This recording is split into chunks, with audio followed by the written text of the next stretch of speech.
이 시간은 제 11차 사도영성 아카데미 넷째 날입니다. 이 자리에 함께 하신 여러분을 환영합니다. 이 시간은 기독론을 통해서 예수 그리스도에 대하여 그리고 속죄를 통해서 어떻게 우리가 죄를 용서받는가 하는 것에 대한 강의를 담당할 유명한 선교사입니다. 먼저 함께 기도하겠습니다. 생명의 근원이 되시는 아버지 하나님 고맙고 감사합니다. 오늘도 이렇게 제 11차 사도영성 아카데미로 가질 수 있도록 함께 하신 은혜를 감사합니다. 우리가 예수 그리스도께서 그 속죄의 은총을 가지고 온갖 죄악으로 더럽혀진 우리의 구속하시고 치료해 주시고 또 우리를 회복해 주시려고 태초부터 말씀으로 계시던 그 주님이 친히 육신의 옷을 입으시고 속죄의 제물이 되어주신 그 놀라운 사랑을 우리가 알기를 원합니다. 죄로 인하여 무너졌던 우리의 삶이 다시 회복되어지고 또 더러워졌던 우리의 삶의 모습들이 점점 더 정결해져 가고 또 상하고 찢겼던 그 모든 삶의 영역들이 싸매어지고 치유되는 그러한 역사가 우리 가운데 있게 하여 주시기를 원합니다. 주님의 그 밝은 빛으로 말미암아 온 땅 어두운 곳에 주님의 말씀으로 우리가 새로워지게 도와주시고 하나님에게 말씀을 더 위에 참으로 그리고 초대교회적 기반 위에서 우리가 지상교회에 있는 모든 교회들이 하나님의 말씀 앞에 바로 세워져 갈 수 있도록 우리 주님께서 인도하여 주시기를 원합니다. 이 시간 예수 그리스도에 대하여 우리가 그리고 어떻게 우리가 죄사함을 받게 되는지 그 원리에 대해서 우리 함께 은혜를 나누고자 합니다. 이 시간 성령의 기름 부음이 우리 가운데 함께 임하기를 간절히 소원하며 예수님의 이름으로 기도하옵나이다. 아멘. 네, 사도영성 아카데미는 예수 그리스도의 삶을 따르는 사도들의 영성, 그 일부 이론과 또 2부 실제 그리고 3부 성경적 조직신학 이렇게 12과목으로 조직적으로 이루어져 있습니다. 그 12과목을 잠시 살펴보면 첫 번째로는 성경적 조직신학에 대한 서론과 또 사도론이 포함이 되어 있습니다.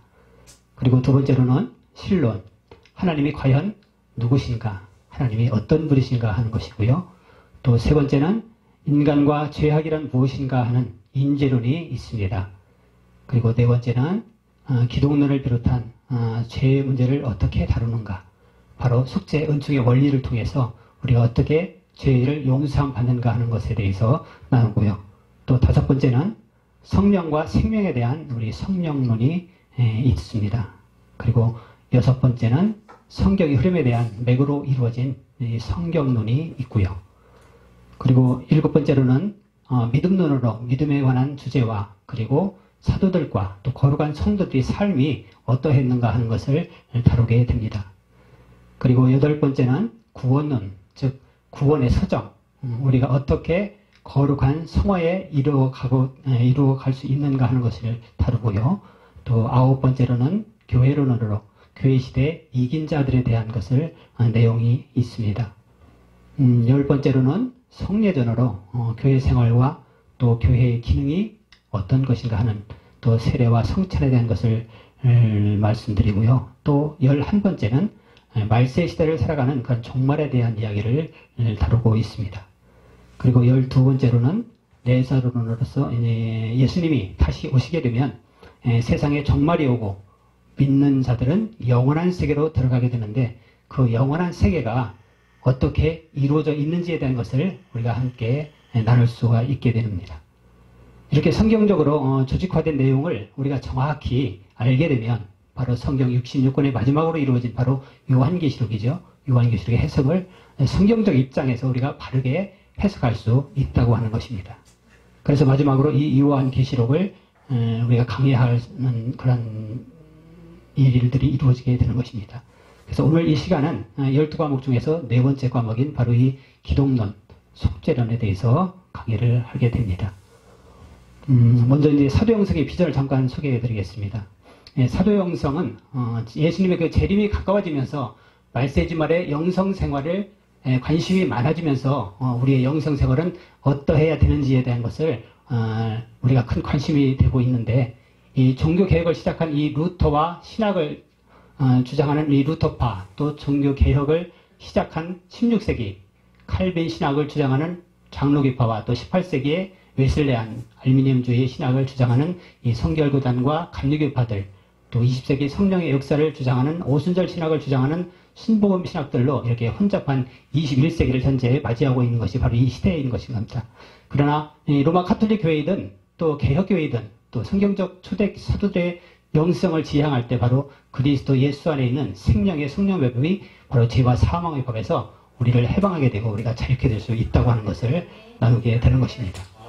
그리고 교회 시대 구원의 양면성을 성경을 기록한 사도 바울과 또 야고보의 그런 조화를 규명함으로써 바로 믿음과 행위, 즉 은혜와 율법에 대한 그런 성경적 이해를 깨닫아야 한다고 하는 것인데, 이를 통해서 성경적 조직신앙은 바로 그리스도인의 구원의 도리를 명백하게 하고 또 굳게 하여서 온전한 구원의 삶을 우리가 제시하고자 하는 것이 바로 우리의 비전인 것입니다. 그래서 예수 그리스도께서는 이 땅에 오셔서 공생의 3년 동안 바로 12제자를 택하여서 진리를 가르치고 훈련시켜 바로 교회의 기초가 되게 하셨습니다. 그래서 우리가 그 기반 위에서 우리가 이 사도영성 신학이 바로 진행이 되고 있다고 하는 것입니다. 그래서 12사도들은 높은 학벌이나 또 좋은 가문, 또 부자로 살거나 큰 명예와 명성을 갖춘 직업을 가지지 않았었죠. 그러나 주님께서는 바로 철학이 짝이 없는 이 12명의 제자들을 통해서 이 땅에 교회를 세우셨고 바로 천국 건설 사업을 시작하셨다고 하는 것입니다. 그래서 또한 그들에게 산상보훈을 비롯한 많은 영적 진리를 가르쳐 주시면서 바로 모범적으로 실천하는 사람들이 되게 하셨던 것입니다. 그래서 예수님께서는 제자들에게 이 지식만 공급한 것이 아니었고 친히 예수님의 삶을 통해서 그 모범적인 생활을 그 제자들을 통해서 보여주시고 그 모습을 또 우리는 이 시대에 또 본받아야 될 것이라고 생각을 합니다. 어느 때나 굶주리기도 하셨고 또 핍박자들로부터 온갖 조롱과 또 박해도 받으셨고 회방자들로부터 또 수많은 괴움을 당하기도 하셨지만 어떠한 고난 중에서도 항상 참으셨고 또 온유와 겸손을 잃지 아니하신 분이 또 우리 예수님이시죠. 또 그뿐 아니라 다른 사람들의 유익을 먼저 구하셨고 또 불의를 기뻐하지 않으시고 항상 하나님만 의지하시면서 오직 하나님의 사랑을 실천하신 분이 또 예수 그리스도이십니다. 또 이와 같이 하나님의 뜻대로 생활하신 그 예수님의 행실을 보면서 바로 사도들은 생명의 빛을 보았고 생명의 향기를 맡을 수 있었다고 하는 것입니다. 그래서 사도들은 예수님의 모범적 행실을 본받아서 훈련과 교육을 받으면서 바로 교회의 기초석을 준비하고 기초를 놓았다고 하는 것을 알 수가 있습니다. 그리고 예수님께서는 모든 죄인들의 죄악과 형벌을 짊어지시고 바로 십자가에 못 박혀 죽으셨다가 사흘 만에 부활하셨고 부활하신 날로부터 40일 만에 승천하셨습니다. 그리고 승천하신 후에 열흘이 지나서 오순절 날에 바로 성령께서 마가의 다락방에 강림하셨죠. 그래서 성령께서는 강림하시던 날 바로 마가의 다락방에는 12사도를 비롯한 바로 120문도가 함께 있었죠. 그리고 큰 은혜를 경험하게 되는데 이때 그것을 통해서 바로 교회의 시대가 열리게 됐다고 하는 것입니다. 그래서 교회는 이런 과정을 통해서 사도들로부터 시작된 것입니다. 그래서 교회는 사도들은 53일 전 십자가를 지러 가시던 예수님을 반대했던 12사도들은 바로 마가다락방에서 성령 충만, 즉 생명의 내주 합일되어서 바로 성령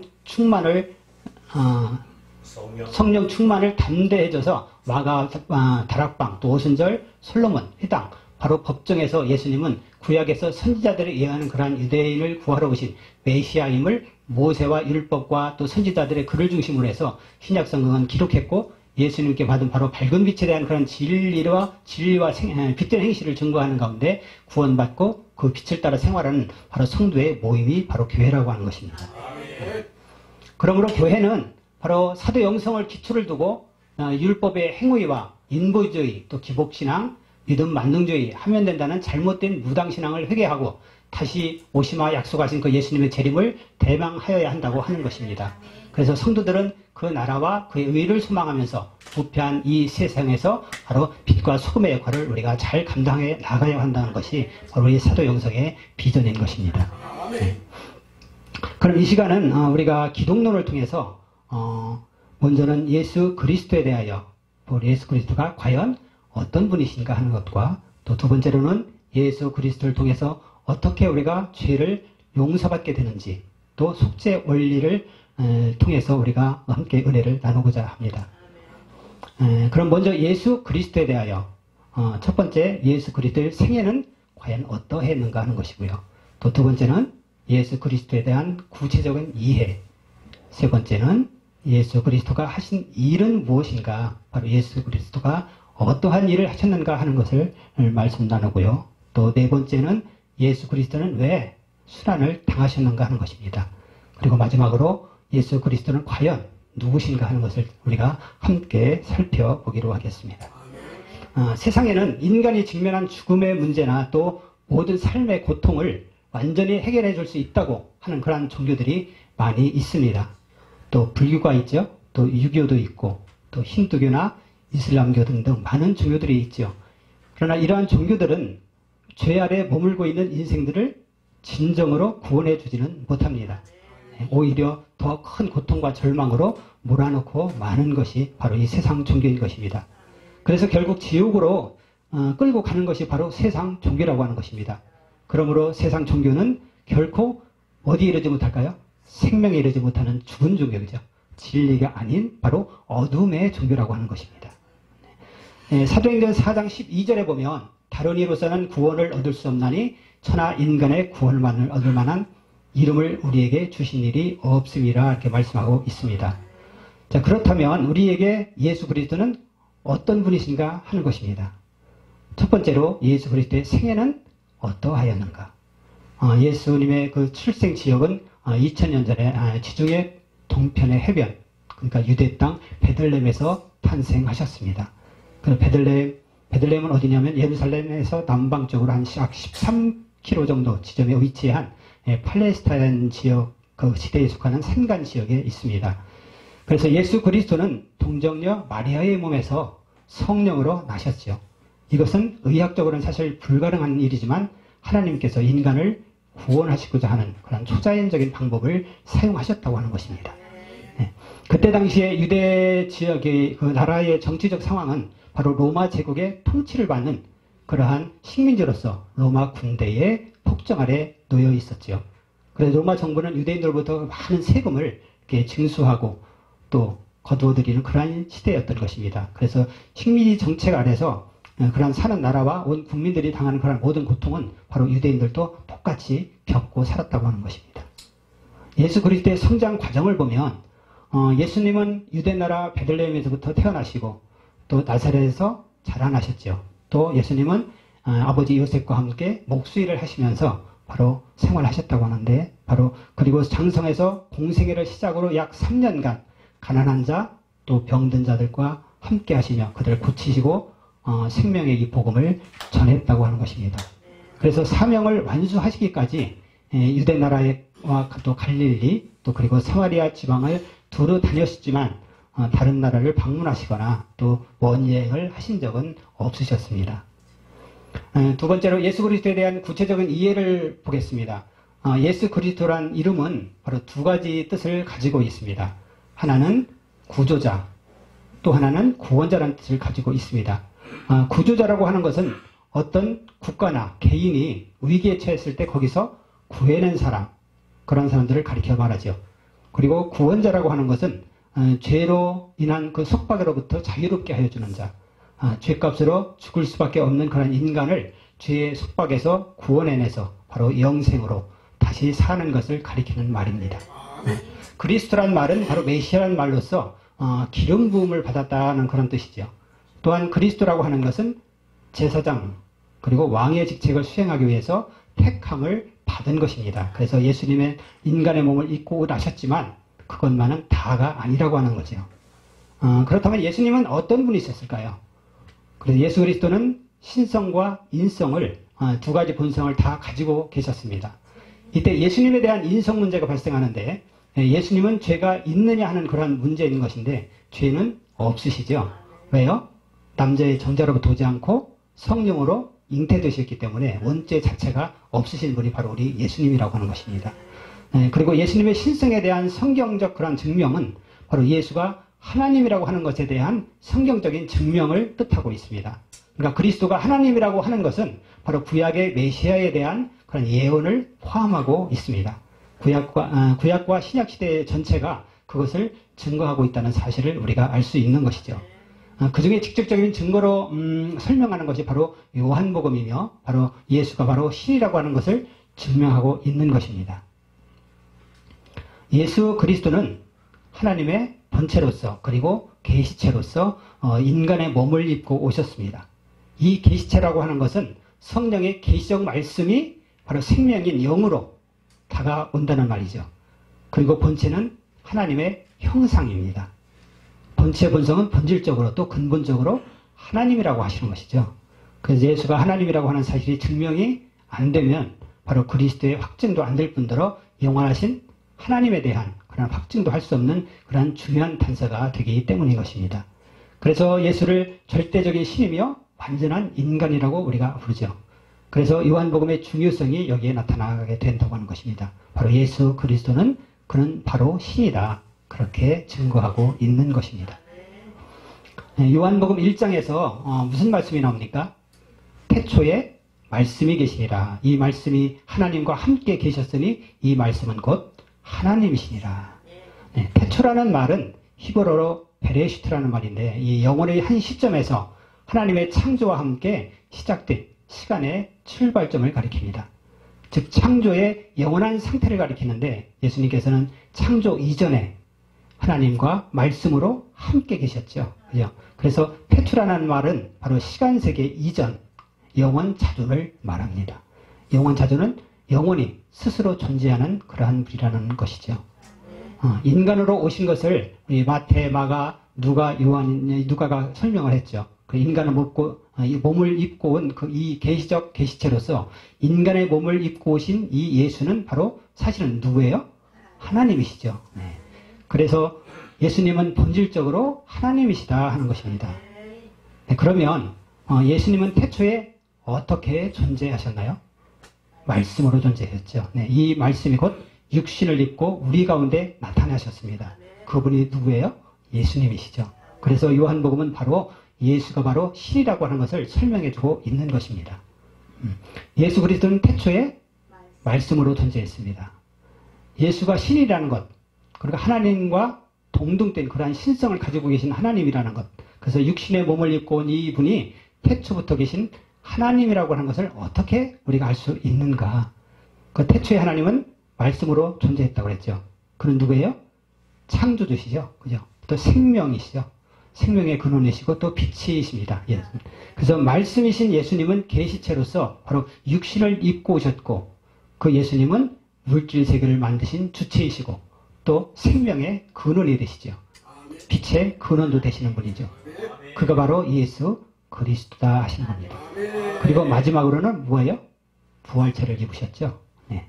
바로 이것을 요한복음 1장에서 밝혀주고 있는 것입니다. 태초에 말씀이 계시니라. 이 말씀이 하나님과 함께 계셨으니 이 말씀은 곧 하나님이시니라. 그가 태초에 하나님과 함께 계셨고 만물이 그로 말미암아 지은 바 되었으니 지은 것이 하나도 그가 없이는 된 것이 없느니라. 그 안에 생명이 있었으니 이 생명은 사람들의 빛이라. 이렇게 말씀했죠. 네. 성경에서 말씀하고 있는 이 사복음서는 예수님이 하신 일들에 대해서 다양한 그런 관점에서 기술했고 또 그렇기 때문에 다양성을 가지고 있습니다. 또 마지막 결론은 하나의 목적을 향한 통일성도 확보하고 있다고 하는 것입니다. 그래서 사복음서는 진림이 분명한 것을 우리가 알 수 있다는 거죠. 그리고 마태복음이 제일 앞에 나와 있어야 하는 그런 이유는 바로 마태복음은 전부 다 이론이나 교훈 또 사건들이 발생할 때마다 구약에서 뭘 가지고 오나요? 구약에서 그 근거를 가지고 오게 되는 것을 보게 됩니다. 그래서 신약과의 연결성을 보여주게 되죠. 그래서 다른 복음서에서도 그런 근거를 제시하기는 하죠. 그죠? 그러나 마태복음처럼 근거를 이렇게 많이 제시하지는 않습니다.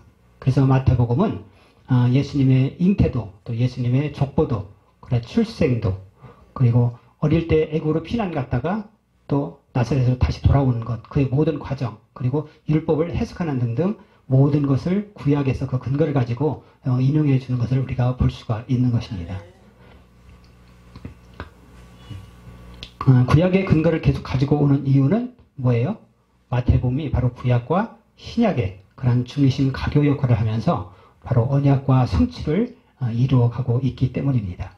네, 바로 예수가 그리스도라고 하는 것을 증명하고 있다 하는 것입니다. 그래서 요한복음이 앞에 있어도 안 되고 마가복음이 앞에 있어도 안 되죠. 왜 안 될까요? 구약과 어떤 연결성이 약화되기 때문에 그렇습니다. 그래서 처음부터 제시가 되어야 논리적으로 맞기 때문에 이런 근거에 의해서 이런저런 일을 했으므로 이분이 바로 누구라고요? 하나님이시며 또 그리스도하는 증명을 할 수 있다고 하는 것이죠. 그래서 마태복음이 가장 앞에 나와 있어야 하는 이유라고 하는 것입니다. 마태복음 1장에서 4장까지는 앞으로 증거될 그 예수가 누구신가 하는 것을 보여주는데 바로 그리스도라고 하는 그 정체성을 밝혀주고 있다고 하는 것입니다. 그래서 그리스도는 왕직, 제사장직, 선지자직을 수행하기 위해서 오셨다는 것을 증거하고 있는 것이죠. 네. 예수님은 이 땅에 오실 때 비하의 신분으로 오셨습니다. 예를 들어 왕이 거지 옷을 입는 거죠. 예수 그리스도는 바로 신성과 인성을 동시에 가지고 오셨습니다. 그래서 하나님의 본체이시며 또 계시체로 입고 오셨습니다. 이 말은 바로 신이 인간의 몸을 입었다는 것이며 그의 본체는 신이라고 하는 것이죠. 그래서 예수님은 죄인의 몸을 입었지만 바로 죄는 없으시다 하는 것입니다. 그래서 빌립보서 2장 6절에 그는 근본 하나님의 본체시나 하나님과 동등됨을 취할 것으로 여기지 아니하시고 이렇게 말씀을 하고 있습니다. 그럼 우리가 죄인이기 때문에 죄를 짓는가? 아니면 죄를 지었기 때문에 죄인인가? 죄를 안 지면 뭐가 돼요? 의인이 되죠. 그런데 세상에 의인은 없나니 한 명도 없다고 말씀합니다. 그렇기 때문에 죄 없으신 신이신 예수님이 직접 오셔야만 한 것입니다. 네. 예수님께서는 철저히 그러한 비하의 신분을 가지고 오셨습니다. 잉태부터 비하의 신분으로 출생하시고 또 고난당하시고 죽으시고 장사 지내시고 어디까지 내려가셨어요? 옥에까지 내려가셨죠. 그래서 베드로전서 3장 19절에 그가 또한 영으로 가서 옥에 있는 영들에게 선포하시니라 이렇게라고 말씀을 하고 있는 것입니다. 그래서 신이 음부까지 내려가는 이러한 것이 바로 어떤 신분이에요? 비하의 신분을 입은 것이죠. 네, 왜 비하의 신분으로 오셨나요? 바로 우리 죄인과 하나님과의 중재 역할을 하기 위해서 예수님께서 바로 이 비하의 신분을 입고 바로 오셨다고 하는 것입니다. 이 모든 것이 바로 계시적 사건이다 하는 것인데 이 계시적 사건이라고 하는 것은 구약의 예언을 이루기 위한 성취적 사건들이죠. 한 예를 들어보면 우리가 잘 아는 요나의 물고기 뱃속에 3일간 있었던 사건, 이것은 무엇에 대한 예표일까요? 예수님의 죽음과 또 부활의 시간 속에서 예수님께서 음부에 내려가시는 그런 사건의 예표라고 할 수 있다고 하는 것입니다. 그래서 요한복음 5장 39절에서는 예수님에 대해 이렇게 증거합니다. 함께 읽어볼까요? 너희가 성경에서 영생을 얻는 줄 생각하고 성경을 연구하거니와 이 성경이 곧 내게 대하여 증언하는 것이라. 네, 이렇게 말씀을 하고 있습니다. 그러면 우리가 율법을 파기하는가 아니면 굳게 세워야 하는가? 율법을 우리가 지켜야 하느냐 안 지켜도 되느냐? 성경은 이렇게 말합니다. 율법을 폐할 수 있느냐? 그럴 수 없느니라. 더 확고하게 더 굳게 세워야 한다. 그래서 로마서 3장 31절에 그런즉 우리가 믿음으로 말미암아 율법을 파기하느냐? 그럴 수 없느니라. 도리어 율법을 굳게 세우느니라. 이렇게 말씀하고 있는 것입니다. 그럼 왜 율법을 굳게 세워야 하는가? 언약에 대한 그런 성취가 없으면 바로 해석이 안 되기 때문에 그렇습니다. 그래서 율법은 굳게 또 완벽하게 세워져야 한다고 하는 것입니다. 왜요? 왜 율법을 완벽하게 세워야 될까요? 그리스도께서 율법에서 해방시키셨잖아요. 그런데 왜 율법을 굳게 세워야 돼요? 버려버리지. 그죠? 근데 율법을 세워야 하는 근거는 바로 율법을 굳게 세워지면 세워질수록 누가 나타나게 될까요? 네, 예수가 그리스도이심을 나타나게 되기 때문에 그렇습니다. 그러면 율법이 누구를 가리켜요?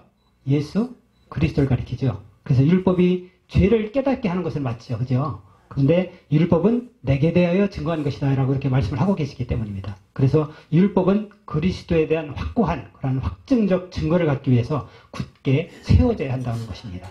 바로 그런 의미를 가지고 있는 것이죠. 성경에 나타난 언약은 예언을 내포하고 있습니다. 그래서 언약이라고 하는 성질은 또 예언을 내포하고 있죠. 그래서 언약이라고 하는 것은 앞으로 되어질 일들에 대한 그런 미래적 사건들을 얘기하는데 언약의 속성은 뭐예요? 반드시 이루어질 것을 약속하시는 것이죠. 그래서 되어질 것을 약속하고 또 약속하고. 그래서 언약이 이루어짐으로 인해서 뭐가 형성이 될까요? 네, 신뢰감이 형성되죠. 언약이 이루어짐으로 바로 신뢰가 형성된다고 하는 것입니다. 아, 저 사람은 믿을만하다. 저 사람 진짜다. 확실하다. 신뢰감을 형성한다는 것이죠. 그런데 놀랍게도 예수님과 관련된 예언이 300여 가지나 된다는 것입니다. 그래서 예수님의 생애가 전부 다 뭐예요? 언약과 예언이죠. 그래서 그것만 확인이 되면 그분이 그리스도라는 것을 증명하게 되는데 성취를 통해서 이루어졌어요? 안 이루어졌어요? 모든 예언들이 이루어졌죠. 그래서 사도 바울이 로마서 11장 36절에서 이는 만물이 주에게서 나오고 주로 말미암고 또 주에게로 돌아감이라 이렇게 말씀하고 있는 것입니다. 예수님은 태초부터 아버지와 말씀으로 함께 계셨던 분이시죠. 그 예수님이 영원한 세계에서 바로 예수님이 말씀으로 창조하신 이 피조세계, 이 지구촌 땅덩어리, 그죠? 즉, 이 시공간 안으로 예수님께서 들어오셨다고 하는 것입니다. 그리고 아담 이후 범죄한 인간의 죄를 대속하기 위해서 십자가를 짐으로 죽으시고 또 부활하시고 다시 승천하셔서 영원한 세계로 올라가셨다고 하는 것입니다. 이제 때가 되면 어떻게 오실까요? 다시 오시기로 약속하셨죠. 그래서 이 지구에 종말을 선포하심으로 모든 것이 끝나버리고 만다고 하는 것입니다. 그러면 창조란 무엇인가? 창조는 시간과 공간 그리고 형상을 통해서 보여주는 것이죠. 그럼 종말은 무엇일까요? 종말은 다시 원점으로 돌아가는 것입니다. 그래서 말씀으로 존재하신 영원한 분이 바로 이 시공간 안으로 들어오셨다가 또 시공간을 초월해서 원래의 모습으로 돌아가시는 것. 그리고 이것을 승천이고 또 재림이고 또 이것을 종말이라고 하는 것입니다. 우리가 피조세계를 보면 영원한 세계가 있다는 것을 확신할 수 있다고 하는 것입니다. 우리가 하늘을 보면서 삼층천이 없다고 말할 수가 없겠죠. 자기를 보면서 생각이 없다고 말할 수 없는 것입니다. 또 자기를 보면서 이 마음이 없다고 말할 수가 없는 것이죠. 그죠? 똑같은 이치입니다. 이 계시라고 하는 것은 성경을 통해서 또 예언과 성취 그리고 계시적 원리를 통해서 모든 것을 이해하지 않으면 이 미래적 사건에 대해서 믿으려고 해서 믿어지는 것이 아니고 바로 믿어지기 때문에 믿는 것입니다. 바로 믿어지게 하기 위해서 하나님께서 가지고 있는 계시적 원리를 바로 우리에게 또 성령을 통해서 확인시켜 주시는 것입니다. 그 원리에 의해서 확인이 되니까 진짜 이 진리의 세계의 실존이 믿어지는 것입니다. 그래서 그리스도의 다시 오심을 소망하게 되고 그리고 최후의 승리를 얻기까지 우리가 거기에 대한 확신을 가지고 그 승리를 위해서 우리에게 주어진 길 또 우리가 이기고 나아가야 할 것들과 싸우면서 우리가 삶을 살아가게 된다고 하는 것입니다. 그러면 우리가 이렇게 이겨야 할 것들이 또 뭐가 있을까요? 이겨야 할 것들. 끊임없이 우리 속에 올라오는 7가지 죄악성. 또 교만하고 태만하고 음란하고 아집하고 질투하고 포악하고 또 거짓된 이것들과 우리가 싸우면서 우리가 살아가야 되죠. 이 세상에서. 그죠? 근데 언제까지 싸워야 될까요? 끝까지. 죄성이 완전히 뿌리 뽑혀서 죄가 더 이상 죄의 노릇을 못할 때까지 실업자가 될 때까지 우리는 이 내면의 세계에 올라오는 우리의 죄성들과 끊임없이 우리가 싸워야 된다고 하는 것입니다. 세 번째로 예수 그리스도가 하신 일은 또 무엇일까요? 예수님은 바로 하늘 영광 보좌를 버리시고 이 땅에 오셨습니다. 뭐하러 오셨어요? 뭐하러 오셨을까요, 예수님이? 타락한 인간의 죄의 문제죠. 가장 근원적인 문제. 이 죄의 문제를 해결하기 위해서 범죄 이전 하나님의 형상과 모양으로 창조된 창조의 원형을 사실 잃어버렸죠, 우리가. 그래서 이것을 회복하기 위해서 예수님이 오셨다고 하는 것입니다. 그래서 출생하시고 또 복음을 전하시면서 가르치시면서 바로 지상 사역을 하시다가 고난받으시고 십자가에서 죽으셨습니다. 그러나 죽음은 실패가 아니라 속죄의 제물로서 구원을 완성하셨죠. 그리고 또 마귀의 사망 권세를 깨뜨리고 부활하심으로 사망을 이기시고 부활의 첫 열매가 되셨던 것입니다. 그로 인해서 우리의 부활이 확증되었고, 그죠? 또 영원한 대제사장으로 하늘에 올라가서 하늘 성소에 바로 우리의 원죄와 자범죄를 위해서 바로 피를 뿌려주셨다고 하는 것입니다. 그래서 우리의 모든 속죄를 완성하신 분, 바로 이분이 예수 그리스도라고 하는 것입니다. 네 번째로 예수 그리스도는 왜 순환을 당하셨습니까? 예수님이 순환당하신 표면적 이유가 있습니다. 그것은 기쁜 소식을 선포하시고 또 세리나 죄인, 창녀와 같은 밑바닥 인생들이 있었죠. 그들과 어떻게 되셨어요, 예수님이? 친구가 되어주셨죠. 그래서 군중들은 굉장히 좋아했죠. 그러나 율법 학자들과 이 바리새인들은 자기들이 선생 노릇을 해야 되고, 그죠? 학자들인데 예수님의 가르침에 잔뜩 신통이 나 있었습니다. 그리고 예수님은 바리새인들의 엄격한 눈에 볼 때는 기존 질서를 깨는 그런 위험인물로 종교자들의 눈에 우선을 지적하고 또 안식일에 또 병자를 고치기도 하고 성전에서 도발적 발언을 하면서 성전을 엎으시고 이런 행동들은 신성 모독죄 그리고 성전 모독죄로 그들 눈에는 비쳤던 것입니다. 그래서 예루살렘 성전에서 녹을 먹고 있던 이 사두개인들의 비위도 건드렸습니다. 성전은 사두개인들의 관할 지역이죠. 그래서 예수님이 성전에서 잡상인들을 내어 쫓고 그래서 사두개인들은 그런 분개한 나머지 다른 기득권층들과 연합해서 바로 예수님을 제거한다고 하는 그러한 수순을 밟게 된 것입니다. 이것은 사실 표면적 이유죠. 표면적 이유인데 실제 예수님의 순환과 죽음은 우리를 구원하기 위해서 당하셨다는 것이죠. 그래서 예수님이 그 순환을 물리치시고 이겨낼 힘이 없어서가 아니고 바로 그 이유는 먼저 우리 인간에게 찾아온 죄로부터 온 그 사망, 죽음의 문제죠. 그런 죽음의 문제, 그 근원적인 문제를 해결하기 위해서 오셨다고 하는 것이죠. 그러므로 인간을 구원할 수 있는 그 인간이 지고 있는 죽음을 담당하고 또 죽음의 문제를 완전히 해결할 수 있는 속죄 제물이 되기 위하기 때문이라고 하는 것입니다. 바로 예수 그리스도는 친히 죽으셨다가 부활하셔서 인간의 근원적인 죽음을 이기신 것입니다. 사망 권세를 이기신 것이죠. 예수님께서 그 십자가를 지신 것은 바로 하나님 아버지의 뜻을 이루기 위함이었고 그러기 위해서 예수님은 죽기까지 복종하셨다고 하는 것입니다. 그래서 빌립보서 2장 8절에 사람의 모양으로 나타나사 자기를 낮추시고 죽기까지 복종하셨으니 곧 십자가에 죽으심이라 이렇게 말씀을 하고 있는 것입니다. 한마디로 요약하면 넓게는 인류의 구원이죠. 좁게는 나를 위한 구원이라고 하는 것입니다. 그러면 구원의 의미는 무엇일까요? 구원의 의미. 성경에서 말하는 구원은 관계 차원에서 이해되어야 한다고 하는 것입니다. 즉 구원은 하나님과 사람, 또 사람과 사람, 그리고 자연과 사람 그런 것들의 바르고 또 친밀하고 풍성한 관계를 의미하기 때문입니다. 그래서 예수님께서 십자가를 지신 것은 하나님의 입장에서 보면 우리를 향한 그분의 사랑에 대한 확증인 것이죠. 그것을 우리가 알 수 있게 되는 것입니다. 마지막으로 예수 그리스도는 과연 누구십니까?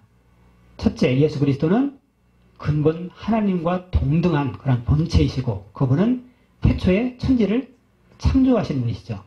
우주를 통치자로서 지금도 운행하고 계십니다. 그래서 하나님의 영광의 자리에 계신 분이 바로 예수 그리스도라고 하는 것입니다. 두 번째는 예수 그리스도는 참 인간으로 탄생하셔서 인간이 감당할 수 있는 그런 모든 고난을 예수님께서 다 두루 체험을 하셨죠. 그분은 참 인간으로서 모델을 제시하여 주신 분이시기도 합니다. 세 번째는 예수 그리스도께서 지신 그 십자가로 인해서 죄의 문제를 해결하시고 바로 인간들을 구원으로 이끄신 분이시다 하는 것이고요. 네 번째는 예수 그리스도는 사망을 이기시고 부활하셨으며 또 인간들 중에서 그 어느 누구도 죽음을 물리칠 수 없지만 바로 오직 죽음보다 더 강한 그분만이 바로 죽음을 물리치시고 부활로 승리하셨다고 하는 것입니다. 다섯 번째는 예수 그리스도는 지금 하나님 우편에 앉아 계시면서 또 장차 구원받을 사람과 또 그렇지 못할 모든 사람들을 심판하러 다시 이 세상에 오실 것을 약속하셨습니다.